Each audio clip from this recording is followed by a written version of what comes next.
Oh my god, you guys, there is a legitimate gameplay trailer of Stalker 2 Heart of Chernobyl.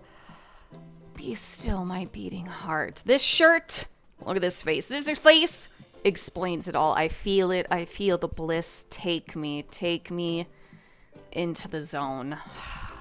Gosh, we are going to, as veteran stalkers, we are going to go through and dissect this beautiful trailer together. We are going to go through, I'm curious on what you guys think, but I'm going to play through this trailer and we're going to go through it together and we're going to pick out some, what I find are the key points, especially from a veteran standpoint of playing Stalker. Let's just do it. Oh my gosh, I'm so excited. Let's just do it.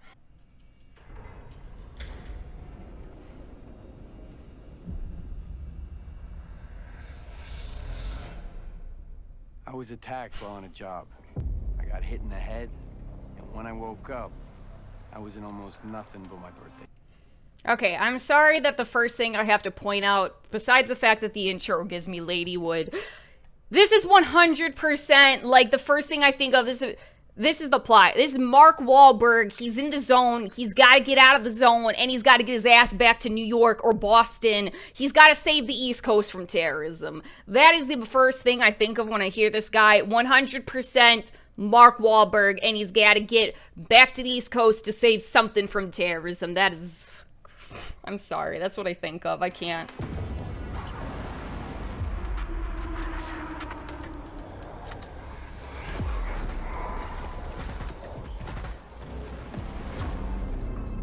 So this right here, I want to stop real quick because obviously in Stalker, you've always used bolts to be able to showcase anomalies if you're having a hard time figuring out where they are. But what this seems to showcase is not only can you obviously activate it with a bolt, which is Ben, but it looks like you can maybe dissipate the anomaly from your path, which is interesting. Fish piggies. That looks like Doc's place. So this right here, leading up to what I just mentioned. So again, obviously in Stalker, you mainly use your bolts or, again, things that obviously apparently you can use other things in the environment to kind of kick it into it. But it looks like you're actually activating the anomaly to put it in a point of weakness and dissipate it to get over it, which I find really interesting because that's normally not how you handle anomalies in the original games.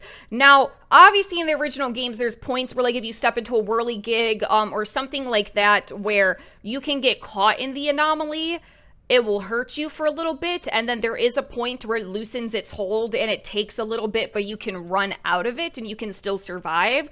So that obviously is still a thing, but you normally never approach an anomaly with the sense of that you are going to activate it and then traverse through it, because going through anomalies in this game usually equals to, even if the way that they always do it in the veteran game is you are very carefully navigating through every anomaly point, even if it's brushing against your shoulder almost and your freaking thing's beeping like crazy.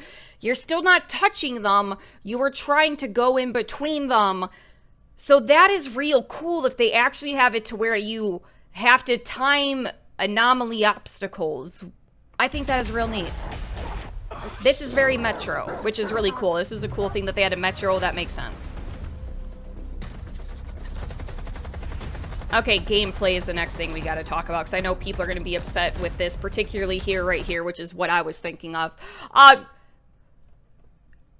You are literally running out like an NPC does, and I know that's gonna piss so many people off, because in Stalker gameplay, if you were normally playing like this guy right here, which is you're running out in front of combat and you're shooting a dude in front of you without cover, like, that's a total NPC move. And what I mean by that is, in Stalker, as you guys know if you're veterans, what will happen is there's sometimes you're behind cover, a door, a wall, and a bandit will just run through the door and just start shooting you like face to face, which is a shitty situation because you want cover, because it leaves you as super vulnerable and you die very easily in Stalker. And obviously it leaves them vulnerable too, but you're in a point where it's just who's going to hit the person first and get the right shot to kill them. And that's not how a lot of stalkers play. A lot of the gameplay is really based on using cover. I don't know, I'm pointing, you guys can't see. Using cover and leaning to the side and so forth and making sure that you have the advantage. I know this is going to piss a lot of people off, and this still leads to the debate of, is this going to be what the gameplay in Stalker 2 is going to be like, or is this just for the sake of the trailer? I still very much think that they're doing it for the sake of the trailer to make it look actiony, because if you literally have a guy just crouched behind obstacles for a gameplay trailer and they're just kind of doing this and just pop-shotting, it's probably not going to look as exciting to people. I still think that they're probably going to have the classic mechanics. This gameplay, in my eyes, is most likely dumbed down just to showcase it a bit more.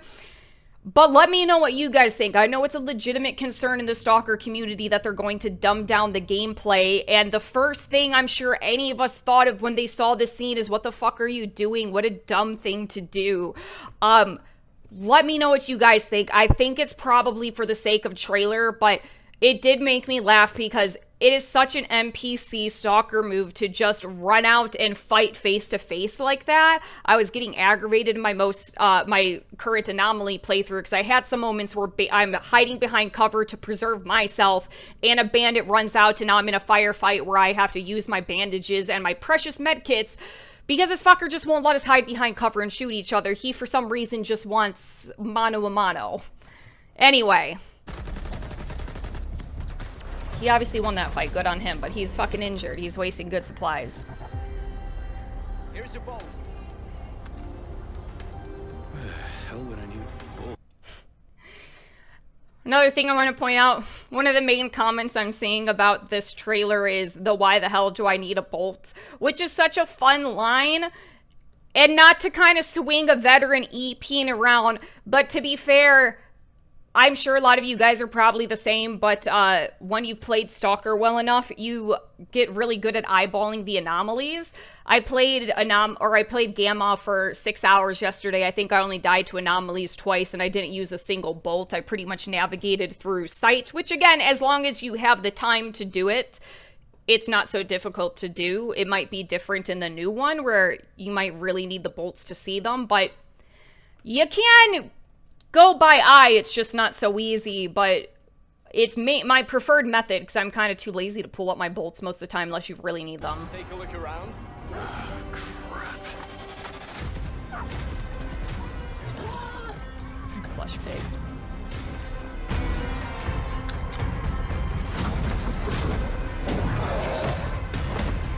Door!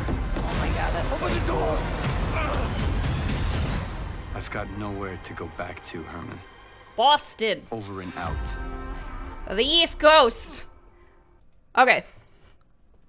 Another thing that I've been seeing go around is a lot of people throwing a fit about the 2024 date. And honestly, I'm surprised that you guys are surprised if you have been in the Stalker realm for a while. I've honestly, up until like a month ago when they were still showing a release of 2023, I was pleased about that date, but I didn't believe it. And I'm really surprised that anyone else might have really thought that the game was going to come out this year, just because of everything that they have going on. So I see a lot of people throwing a fit about the date that it got pushed back, of course, blah, blah, blah. They got a lot going on over there, man. There's not a single person who doesn't know what the hell's going on in Ukraine. Why people are surprised about it and some throwing a fit about it is beyond me. I mean, I would have been stoked, obviously, for it to have come out 2023, clearly. But I didn't really believe that date. I was like, man, that's coming up. That just, I don't know about that. You know what I mean? So the other thing that I wanted to go into real quick before we finish this video is just some of the differences and similarities of what they changed with like the gameplay HUDs and stuff. So the first thing I've noticed was that they don't have your classic mini-map. And this makes it interesting for a few different reasons, because with the mini-map, you used to be able to very specifically pinpoint locations of enemies. So like right here, they obviously still show how many enemies are in your vicinity. This has got to be what these red arrows mean. But you're not getting the visual where with your mini map they could pinpoint exactly where those enemies were, and then also tell you a whole area of number. Most likely, depending on what direction you're looking at, is going to show you relatively what enemies are in that area, but you're not going to be able to pinpoint them with a mini-map like you could in some of the vanilla gameplay. The other thing, too, is they've made it a little bit more intuitive, and they took out one less step with the quick keys. And all I mean by that is just for new players. A lot of us are used to these quick keys, but for people who might be new to the game, it makes it a lot easier when you can keep seeing what is tied to what. That way, it helps you learn, obviously, your quick keys better and what one is going to what. So instead of obviously having to pull up your inventory to see what is in your quick keys or pull up your controls, they have it right there for you, which honestly makes sense. The other thing, too, while we're on this screen is, so a lot of the gameplay we were seeing is they're fighting in auto. But as you can see, they have an A there, which means most likely they are going to still have it to where you can change the fire from auto, or you can change it to single fire as well, which is great because most of us don't like playing in auto depending on what we're playing, especially in Stalker on the harder levels. You want to conserve your ammo. So it is nice that obviously they're showing the automatic gameplay, but judging by the fact that you have an A here, most likely they're going to allow you to still change it to single fire. And that's the other neat thing. So I just noticed this too. So it looks like they're still showing you where the bodies are. So in Stalker, obviously, for those who don't know, for those who do know, you're able to also not only on the mini-map pinpoint where your enemies are via the red, but through a gray dot with this, it's gray X's. I'm willing to bet that this is, will it pop up? Yes, yes. I was going to say, let's see this guy die. So it will literally pinpoint you to where all the bodies are that you can loot. So it's still going to show you where the fallen people are so you can loot them, as well as still show you where enemies are, which I think is real cool. Just again, you can't pinpoint it with a mini-map like you used to. Here's your bolt. There was another part where they show inventory. Did we pass that? I wanted to go into the inventory. Okay, so it looks like we still have, all of this is classic. We have bread, we have sausage, we have vodka, bandages, grenade, nonstop energy drink. We have our ammunition, most likely tourist delight, med kit, beer, I think. Beer, a different kind of vodka. I'm thinking beer, and I can't remember what that is. Possibly beans or something like that. So all of our very classic inventory. And then down here, so same thing, different mechanics, but you have a take all, you have a drop, a W for equip, so I guess you can equip something right away. And then high description, auto compare. Auto compare, I imagine they're going to make it easier than what they have already, because they already do have it where normally you can put, if you have a weapon or a suit, you can put your mouse over it and it will show you in green a plus of what it's better in, or a red minus for what it's lacking in compared to what you already have. We don't get to see the compare, but I'm guessing they probably make it, again, a little more intuitive, a little bit more easier to see, is my guess. But I'm not sure. I've got nowhere to go back to, Henry. Oh man, that was beautiful.